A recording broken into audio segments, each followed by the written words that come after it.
Hello, everyone. I wanted to make a video weighing in on this whole Rome Total War 2 getting review bombed. This is a very touchy subject at the moment, and I understand that. And I kind of want to give my 2 cents from two perspectives. What I'm going to cover first is something that I'm gonna not spend a lot of time on because I don't really think this is the issue here. This is the issue that CA is pushing. Their narrative, Creative Assembly's narrative, is that this is the issue. Every news site I found that has picked up this story is pushing that this is the issue. And honestly, I don't think that's the issue. And that is essentially that all of this is being pushed and blamed on the fact that female generals have been added to the game. All the news sites, CA's post, everything like this is referring to this as the problem. And for some people in the community, it might be.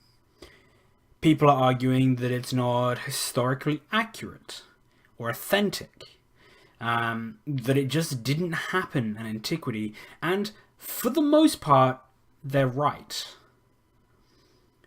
What I wanted to do, in kind of difference to a lot of these videos, is I did a very, very, very quick bit of research on the topic, and I want to share some of what I found, because I think it's kind of interesting.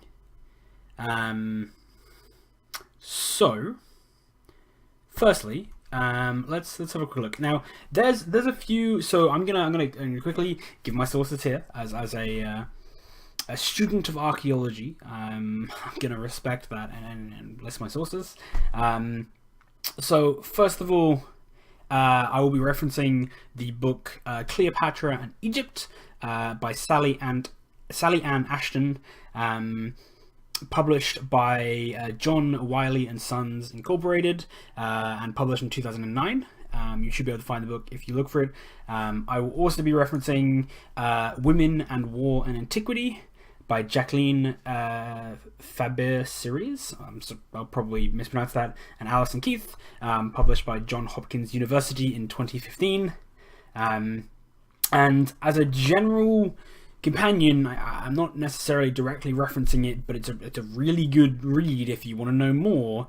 I'm also going to talk about The Companion to Women in the Ancient World by Sharon L. James and Sheila Dillon, published by Wiley in 2012. Now, there is a lot of research on this topic, and women in the ancient world and gender roles in the ancient world as a whole. There's a lot of this. These are the couple of sources that I've grabbed, but if I had more time and, shouldn't be working on a different uni assignment that I should definitely be working on right now instead of doing this, I'm sure I could find a lot more sources to corroborate what I'm saying here and what I'm trying to say. First of all, women fighting in the ancient world was rare. And I'm also going to be focusing pretty specifically on the time periods around Rome 2, because, that's what the controversy is about. So it's probably what I should be focusing on for the most part here. So if we have a look, I actually didn't pull this up before. So Rome 2, Total War, start date. So we're looking obviously at the Roman Empire. And cool, here we go. So we're looking at, around 272 BC. And, spanning the length of the Roman Empire. So kind of looking at the Roman Empire as a whole. Now, like I said earlier, warrior women, and especially warrior generals, were exceedingly rare. In fact, we don't see a lot of mention of very famous warrior female generals, very much. We see Cleopatra, who has been mentioned to lead an army and a navy for Egypt and had the undying loyalty of her people. We see Boudica in the Iceni, who rose up and led her people in battle. But even in these two cases, which are arguably the two most famous, I'm not saying there are not more than this, because there are, and I'm going to pull some up in a second, but even in these two cases, there is still some historical debate whether these two figures actually fought, or they actually participated in hand-to-hand combat. We know that they, at least from a strategic and logistics perspective, they led these armies, but whether they actually fought is kind of still up in the air. What I'm going to show here is a couple of bits and pieces I found from a few of the books that I've looked at for this. First of all, we're going to look at Cleopatra, because Cleopatra very clearly, that's the wrong one, that one there, Cleopatra very clearly quite an important figure. This is from Cleopatra in Egypt, the first book I mentioned, and we can see here, kind of blocking my face, that women played a key role in Egypt. They did. 100%. Women were very important throughout ancient Egypt. From the time of the First Dynasty, it clearly filled a specific role that was closely connected to the influential goddesses. Egypt had been governed by female rulers, but their status was far from the norm. So Egypt was ruled by females multiple times throughout the First Dynasty, or throughout, throughout its history in antiquity. But it wasn't normal. It happened, but it wasn't the norm. 100% it wasn't the norm. Many women, especially here, so if we have a look at this passage here, many women came to power after an untimely death of their consort. Others held power, but not the title of king. They held, as a regent. Egyptians clearly accepted female rules, as it says there. And women were seen as capable of projecting Egypt. Awesome. Evidence that this happened. That female in powerful roles happened in the ancient world. But it wasn't the norm. They've also been buried with, objects of associated military bravery. But, grave goods are never really conclusive about how that person lived. In classical Greece, female warriors would... Okay, I'm going to debate this. It's a fact I put in the book, but I'm going to debate it. So female warriors were limited to the realms of mythology. Not always correct. In Egypt, women were used to cement political allegiances. Philip II of Macedon, Alexander's father, took 7 wives but divorced none. Philip's wives and his daughters were warriors. His daughters were warriors who went into battle and arranged their own daughters' marriages. We see a reference here. I haven't checked the references. I can't comment on the elasticity of the references, but that's what it says here. But yeah. So this is an important factor, because in the game, and I think this is the argument that most people are making who are arguing against this, it can happen evenly across factions.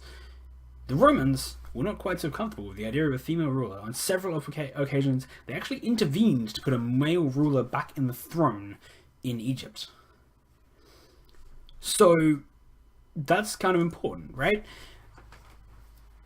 We're taking these female generals or female leaders or whatever the fuck you want to call it, and we're assuming, if you will, that is a commonplace across all factions. Now, in some factions, it's going to be a lot more common than other factions. For example, Rome, not going to be very common, if at all, to see a female general leading an army. In fact, there are reports, in some of the classical writing about the time of Cleopatra and Antony, that some of his generals weren't comfortable with having Cleopatra in the field with them. He lost their confidence because of it. Another thing, a couple of things here, and other things I want to kind of do it here.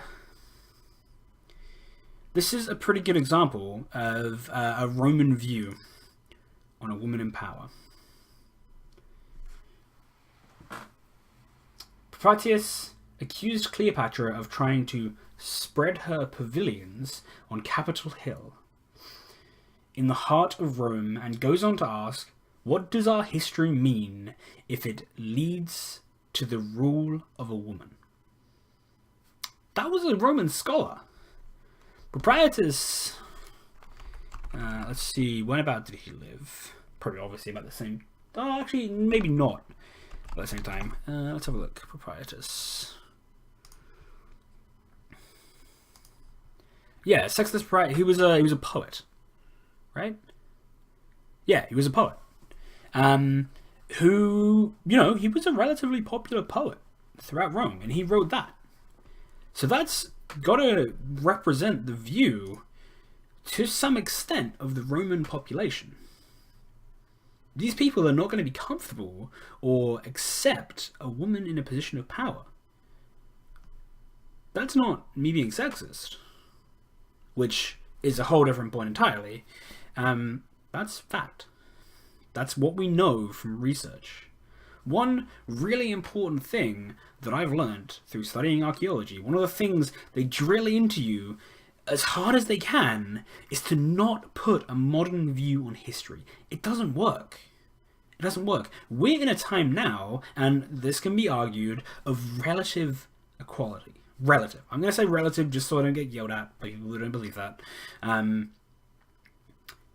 But we can't assume, and we can't push our beliefs and the way we view the world onto the ancient world. It doesn't work.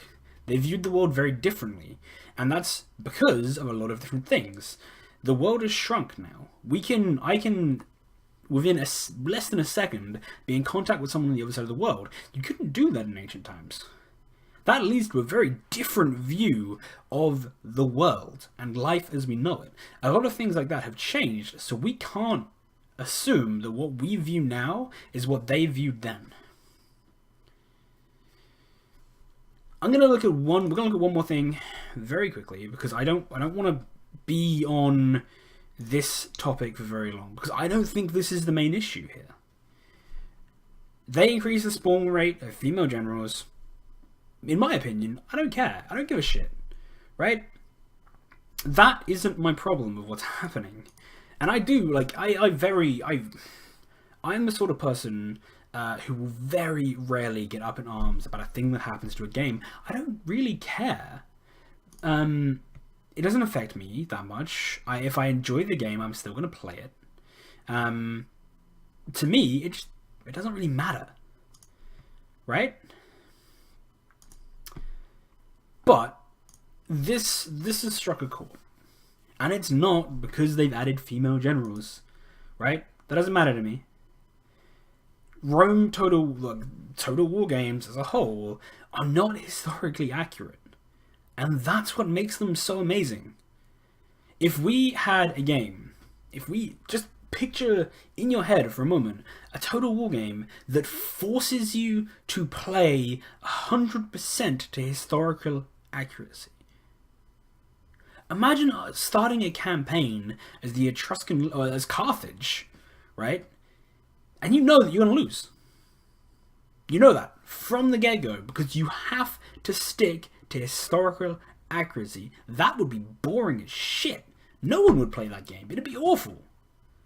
No one wants that.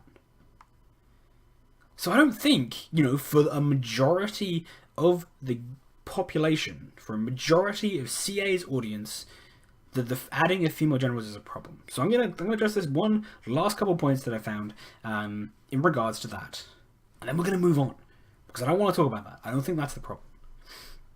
So let's have a look.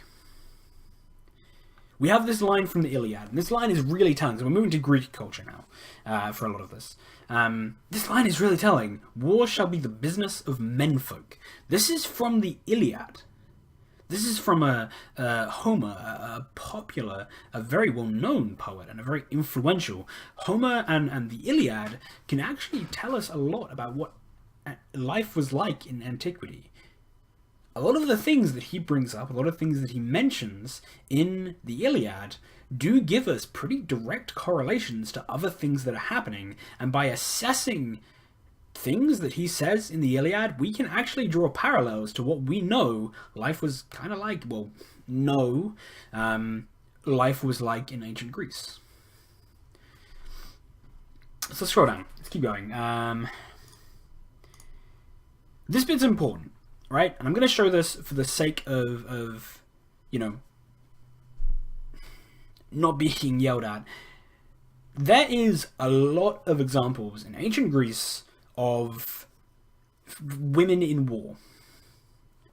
How accurate these are and whether they actually happened is still up in the air. But once again, by analysing folktales and mythology, we can still get a pretty good idea about what people of the time believed.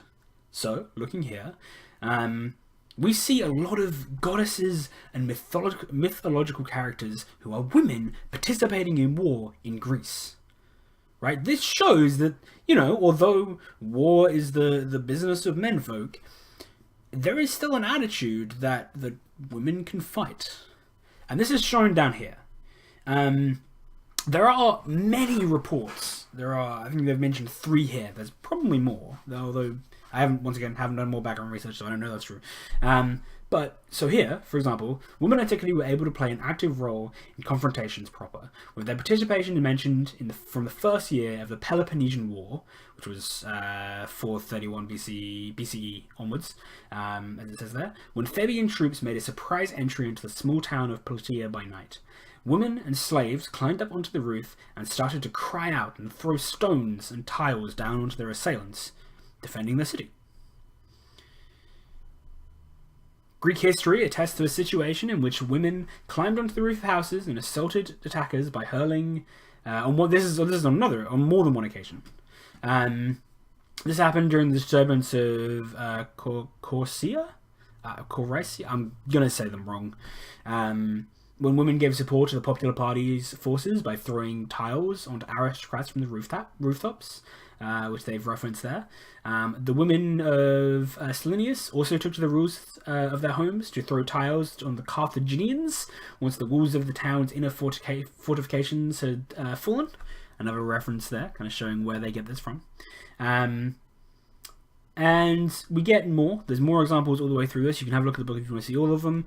Plutarch cites another example of female courage, notably the offer of the Phoenician women to give up their lives if their army was defeated by the Thessalians. Now, obviously, that wasn't them actively fighting in war, but it shows a courage of Greek women. Now we get into notable heroes of Greek times. Heroes within Greece, and especially well-written heroes, and heroines, in this case, aren't necessarily always correct, but once again, it kind of gives us a little bit of a guide to a Greek view on this, right? Herodotus reports the actions, so Artemisia, who became the ruler of a large swath of land after her husband's death. Herodotus reports, so Herodotus, for those who don't know, was a Greek philosopher, if you will, who actually travelled a lot about Persia, so he has a lot of his writings are about the Persians, who reports that the actions that made her famous, finding herself threatened by Greek ships at the Battle of the Salamis and hemmed in by her own allies, she showed no hesitation in ramming a vessel on her own side. The Greeks, another famous... so we see here that she was on a Persian warship. Not necessarily that she was commanding the warship, but she was there. Another famous female warrior was Tatua, regent of the kingdom of Illyria, who first launched pirate vessels and then a whole fleet into the seas. Her aggressive policy was the root of the First Illyrian War, which led to the Roman intervention along the Dalmatian coastline. Achievements of Thessalia, Argive. Once again, I'm going to say pronunciations are not my strong suit, guys. yell at me for that. That's fine. Peleus from noble family and no less remarkable after the defeat and death of many Argite men who had fallen fighting the Spartans under the control, she inspired the women to make a stand on the city walls, thus repelling the enemy army. This episode is reported, we can see here, by Plutarch and Polyaenus, but Herodotus doesn't mention it. So, the historical accuracy of a lot of these is always up in the air. And, once another thing they tell us in archaeology is you can never know something actually happened 100% for certain. We see here as well. So we have another account of Spartan women, but, historical accuracy once again in question, but this time against the Messenians. The Spartan army was engaged in battle when a detachment of Messenians assembled in front of the city, which had no defenders. The women armed themselves and repelled the enemy. Meanwhile, the Spartan soldiers, whatever. So, we see that Spartans donning armor and fighting.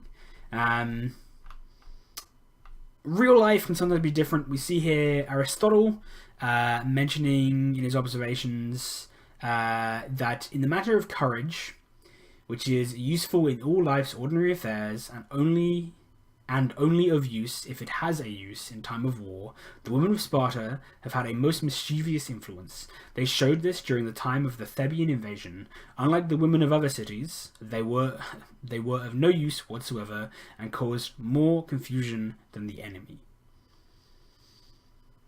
So, we see that not all Greeks were seen as favorably. We see Aristotle, who's a very famous figure in Greece, view it quite negatively.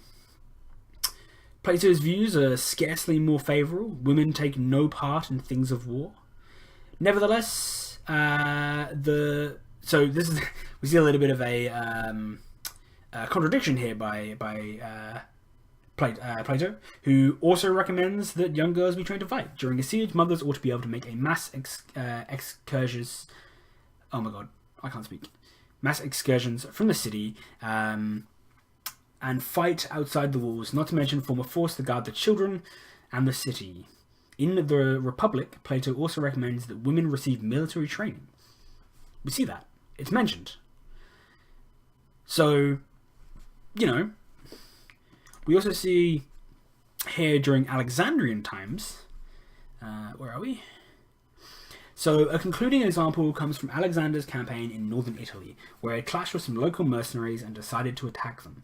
The mutineers arranged themselves in a circular formation with their wives and children in the middle. Once the first rank had been overpowered, the women caught up the weapons of the fallen and fought beside their men. Some of them clad in armour, sheltered behind the same shields of their husbands, while others rushed in without armour, grasped the opposing shields, and hindered their use by the enemy. Finally, fighting women and all, they were overborne by numbers and cut down. We see another example of women taking to a defense. Now, I know what a lot of people who are on the there shouldn't be women general side of this, and they actually care about this part of it, are going to see a common theme throughout a lot of these examples, and that's that women in this time period, we're talking archaic Greece and the Roman era, at least in the kind of civilizations that we've touched on, only really took to the defense during times of desperate need. But no matter. Moving on. I don't think, well, for me personally, that's not why I'm annoyed. So, let's get to what I think is the real heart of the issue. Like I said, me personally, I don't care if there are female generals in my game. Because it doesn't affect me. Total War games are not historically accurate. They give a historical setting in which you can do whatever you want. Right? That's fine. Doesn't matter to me whether female generals are in the game or not. Not going to affect the way I play. The part that annoys me is CA and the media's response to this. Because, I'll be honest, I think most of the backlash from the Total War community is not about the fact that there are women in the game. We see the Daughter of Mars update. DLC to the game, right? If I load up Total War here, we see. Gonna move this way.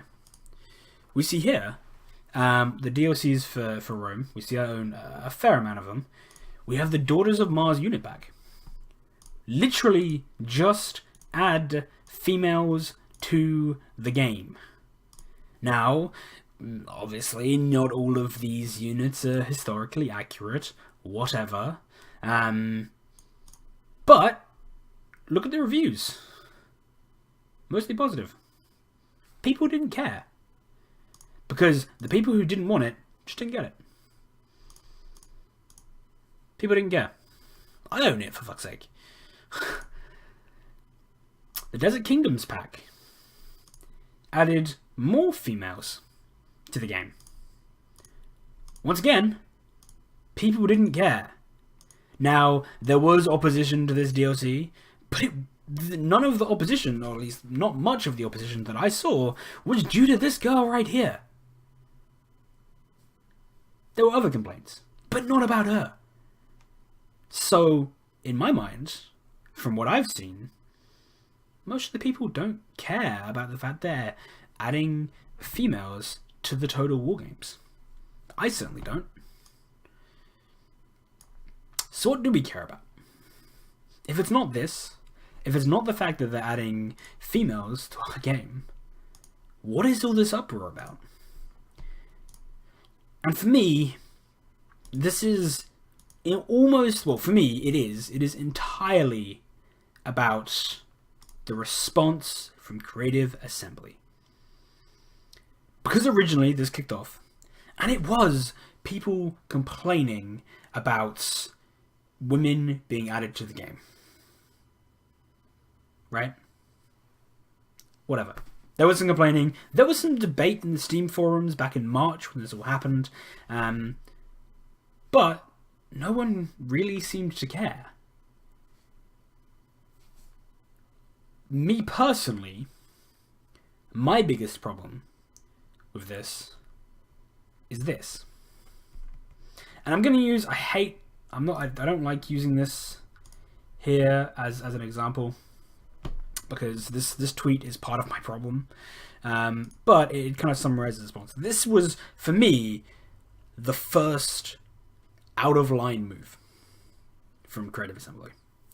And this is where one of Creative Assembly's community managers, Ella, essentially stepped in, closed threads on Steam, so people couldn't post them anymore, closed and deleted threads on Reddit, started, and then essentially posted this. Total War games are historically authentic, not historically accurate. If having female units upsets you so that much, you can either mod them out or just not play. Now that's... So, first of all, let's address the first problem here. Closing threads. Issuing bans, closing threads, and basically not allowing people to discuss this issue.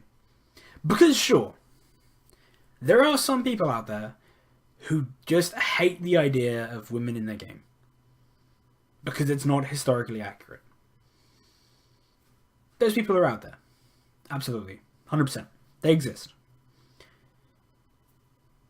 But stopping a community from talking about a problem, regardless of what that problem is, that's not on.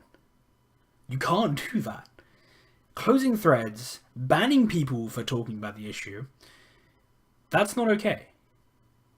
Banning people for being straight up offensive, that's fine. But if someone is stating their opinion on a matter, and there is a thread going along with a whole bunch of people stating their opinion on a matter, you can't just close that down. You can't shut that out.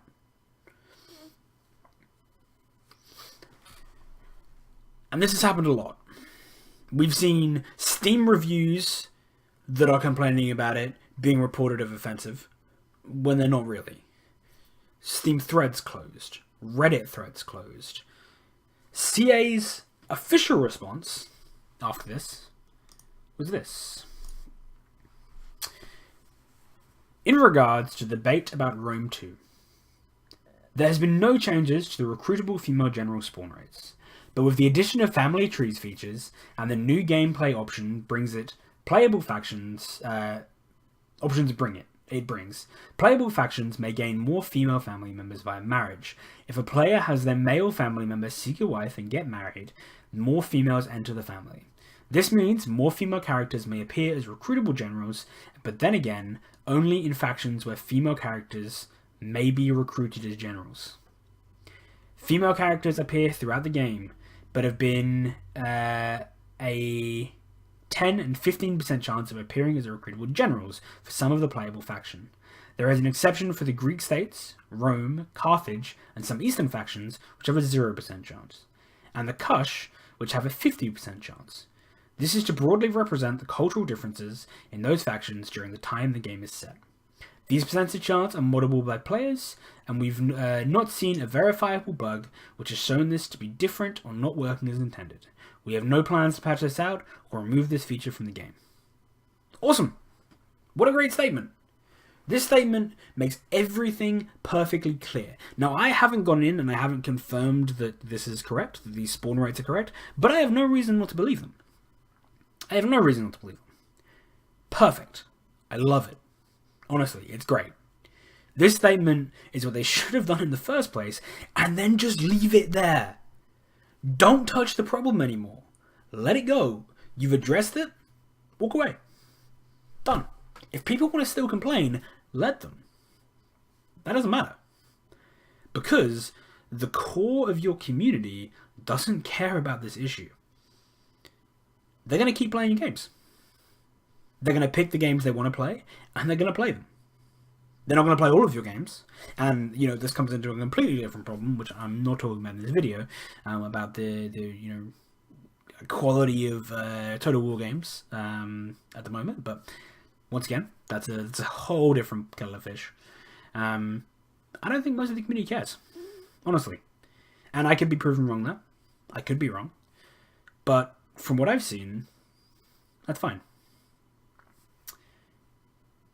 I don't think the core issue is the fact that there's female generals. I think it's the way that CI has handled this. My next problem is that all of... I'll address the last problem last. Let's stick on CA for a moment and their response. So instead of just posting this and then leaving it, we see Creative Assembly, their Twitter page, liking posts like this. By this guy, George Osborne. And let's see what he has to say. Let's see. So George Osborne says, stand with CA Games on this, stand against gamer babies, and then he's retweeted a post by Mark Brown. Let's have a look at Mark Brown's post. Let's see directly what CA's Twitter is liking and supporting as a reaction to this. Now we can see this is directly after the official statement has been released. Alright, we see this official statement on the 25th. This also happens on the 25th. Mark Brown's post goes as follows. The gamer babies are at it again. Rome 2 is currently getting review bombed on Steam despite positive reviews since launch. First of all, positive reviews since launch? You can see there that, it's doing okay. But it isn't all positive reviews. There are definitely some negatives there, and that's because the game definitely has some negatives. It has suddenly had a huge influx of negative reviews in the last couple of days. Must be in response to some Creative Assembly recently changed, right? Nope. This is all about an update that added more female generals to the game, all the way back in March. No one seemed to care much then, just some polite discussion about historical accuracy on the Steam forums. Shit started getting heated and argumentative though, especially when someone posted a screenshot seemingly showing every single general being a woman. CA's community manager Ella had to step in, issuing bans, blah blah blah, blocking posts. Yeah, that shit. Oh, female representation, an assertive woman in power? That's woman squared. And that's number wang. All this got picked up by the usual subjects, Gamergate, Friendly, blog called One Angry Gamer, which got reference on, drumroll please, the neo-Nazi Daily Stormer. Directly relating the community to a neo-Nazi site. And they've liked this post? Cool. Hold on. Gotta catch a train. Be back in bed. Sure, whatever. So now anyway, it's suddenly a big deal. And now it's only after the articles are published that it's being review bombed. The review bombing began, and Steam forums are now a completely overrun shit show. Not even gonna look at that. A lot of hate is directed towards Ella for calling for her to make a public apology or be fired. I don't need to remind the story of gamers, blah blah blah. Okay. So he immediately. My favorite part about this post, right? A lot of hate is being directed towards Ella and calling her to make a public apology video or be fired. I don't need to remind you of the history of gamers campaigning to get women fired from the gaming industry, do I? So that's completely misconstruing the point. Right? And he's very clearly picked some reviews that support him here. But not all the reviews are like this. So, a lot of hate is being directed towards Ella. Sure, it probably should be. She's banning forum posts.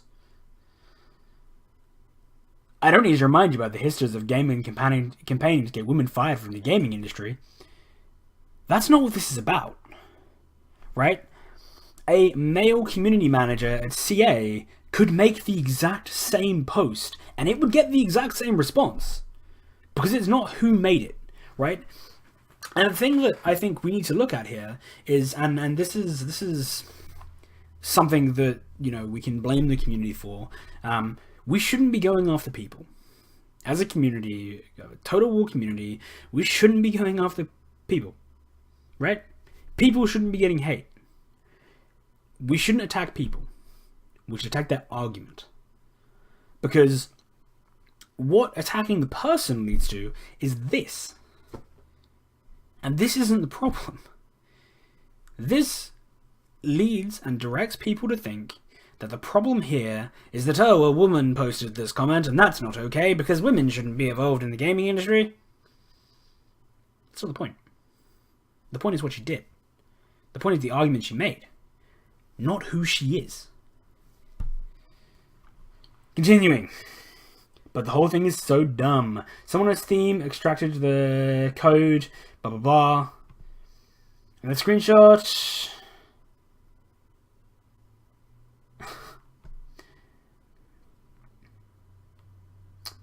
Like, basically, I really,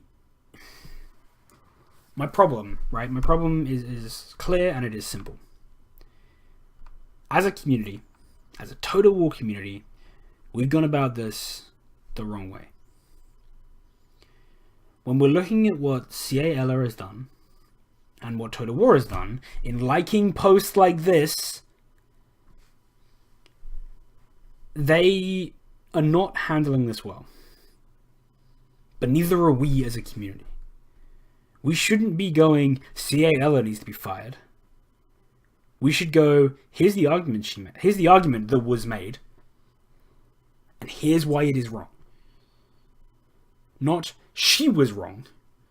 This is why the argument was wrong. Two very, very different statements. Because shit like this post, and like a lot of the reviews that have been left on Steam, lead to shit like this. Total War is being review bombed on Steam over imagined controversy. Hey, at least this doesn't immediately call us out as being sexist. That's kind of nice.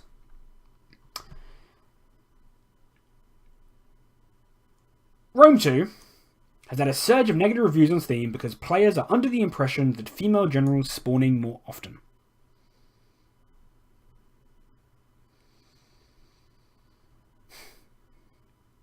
I don't think, like, guys, I've been saying the whole thing. That's not the problem, guys. The problem isn't this. And sure, and I almost guarantee you this is what all of these news sites have done. What they've done is this researcher, right, I almost guarantee it, has gone, hey, this is a thing that I've heard about, let's go do some research. Rome Total War 2. let's have a look at some of these reviews. Yeah, you can see it's really dipped here. You can see that all the reviews are all really negative. Cool. Let's see what some of these. Are doing. Here we go. Actually, you know what? There's not a lot there at the moment. I love it. Unrealistic and unhistorically accurate. It's an authentic review, not an accurate one. Social justice implications.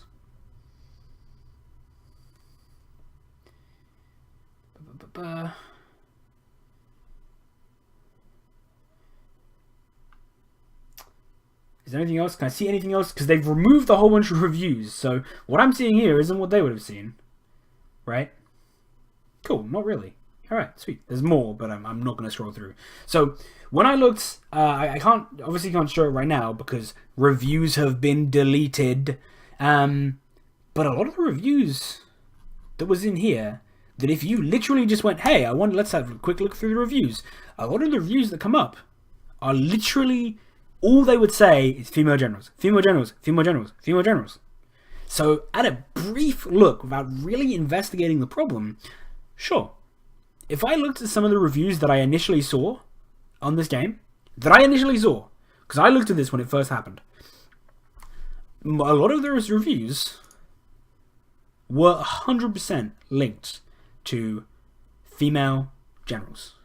So if I was like, hey, I'm going to take a quick look at the reviews, and that was all the research I did, that was the impression I get, that hey, the Total War fans, they really hate these female generals. Let's write a review, let's write an article about it.